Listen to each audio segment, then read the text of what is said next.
যশোরের চৌগাছায় অভিযান চালিয়ে ৫,৬০০ লিটার ডিজেল, ২৪২ লিটার পেট্রোল ও ৩৮ লিটার অকটেন জব্দ করেছে ভ্রাম্যমাণ আদালত। রোববার বিকেলে ভ্রাম্যমাণ আদালত পরিচালনা করেন যশোর জেলা প্রশাসনের নির্বাহী ম্যাজিস্ট্রেট সোয়াইব হাসান। এ সময় অবৈধভাবে বিপুল পরিমাণ জ্বালানি তেল মজুত করার অপরাধে চৌগাছা উপজেলার ১ নম্বর ফুলসারা ইউনিয়নের সলুয়া বাজারের ব্যবসায়ী নিজামুদ্দিনের কাছ থেকে ১ লাখ টাকা জরিমানা আদায় করে ভ্রাম্যমাণ আদালত। পরে একই বাজারের রুহুল আমিন নামে অপর ব্যবসায়ীকে ওজন ও পরিমাণ আইনে ১৫,০০০ টাকা জরিমানা আদায় করেন আদালত। বিকেলে চৌগাছা শহরের চৌগাছা ফিলিং স্টেশনে ভ্রাম্যমাণ আদালত পরিচালনা করে ওজন ও পরিমাণ আইনে ২০,০০০ টাকা জরিমানা আদায় করে সহকারী ভূমি কমিশনার রেশমা খাতুনের নেতৃত্বে ভ্রাম্যমাণ আদালত। চৌগাছা উপজেলা নির্বাহী কর্মকর্তা তানভীর আহমেদ বলেন, জব্দকৃত তেল মিনা ফিলিং স্টেশন ও RS ফিলিং স্টেশনে ন্যায্য দামে বিক্রির জন্য রাখা হয়েছে।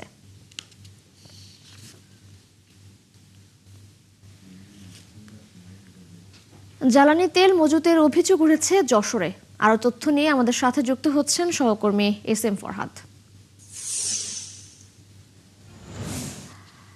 ফরহাদ, তেল পাম্পের বর্তমান পরিস্থিতি কেমন রয়েছে সেখানে এবং ভ্রাম্যমাণ আদালতের অভিযানের কি অবস্থা দেখতে পাচ্ছেন?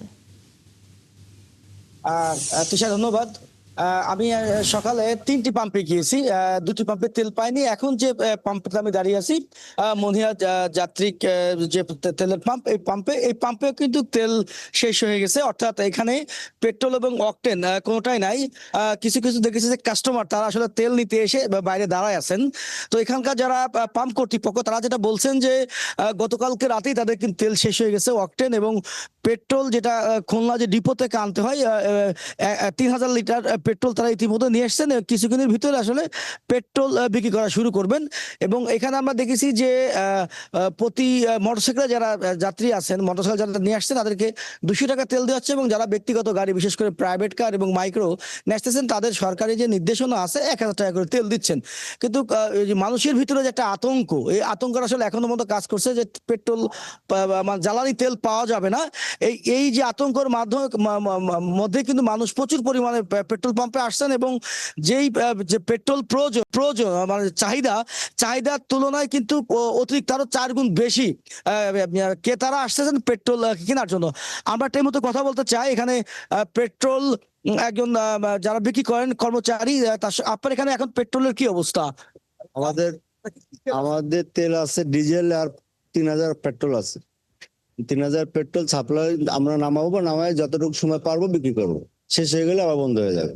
এই তেল কত সময় চলতে পারে এটা তো বলা যাবে না। আমরা ২০০ করে দেবো, আর পেট্রোল গাড়িতে দিলে ১,০০০ করে দেবো। এতে যতটুকু সময় লাগবে আমাদের বিক্রি হতে। যেটা বলছিলেন যে এই যে ৩,০০০ লিটার যে পেট্রোল আছে, এটা কিন্তু তারা অর্থাৎ ১২টা বা ১টা নাগাদ ভিতরে কিন্তু শেষ হয়ে যাবে। আমরা আরেকজনের সঙ্গে কথা বলবো। এখানে একজন পেট্রোল কিনতে এসছেন, তিনি আমরা দেখছি অনেকক্ষণ দাঁড়ায় আছেন। কোথা থেকে এসছেন, কেন দাঁড়ায় আছেন যদি বলতেন? আমার বাসা হচ্ছে বেসপাড়ায়। আমি গাড়ি ছুঁয়ে এসেছি হচ্ছে তারাগঞ্জ পেট্রোল নেওয়ার জন্য। ওখানে গাড়ি কোনো পাম্পে পেট্রোল পাই নাই, বিধায় কালকে আমি গাড়ি ওখানে ছুঁয়ে রিক্সায় করে চলে আসছি। এখন সকালবেলা ৬টার থেকে বসে আছি, তেল নেবো। বোতল নিয়ে আসছি ২ লিটার। এখন এরা বলতেছে বোতলে দেবো না, গাড়ি যেভাবে গাড়ি আনতে হবে। ধন্যবাদ। আপনি শুনছিলেন তিশা যে দীর্ঘক্ষণ অপেক্ষা করার পর আসলে এখনো পর্যন্ত পেট্রোল পাচ্ছে না। এদিকে পেট্রোল যদি মজুত না করতে পারে, আসলে প্রশাসন ব্যাপক আকার নজরদারি করছেন এবং অভিযানও চালাচ্ছেন। তিশা। ফরহাদ, ধন্যবাদ আপনাকে যুক্ত হওয়ার জন্য। আপনি থাকবেন সেখানে। দর্শক, যশোর থেকে বিভিন্ন পাম্পের খবর জানাচ্ছিলেন আমাদের সহকর্মী SM ফরহাদ।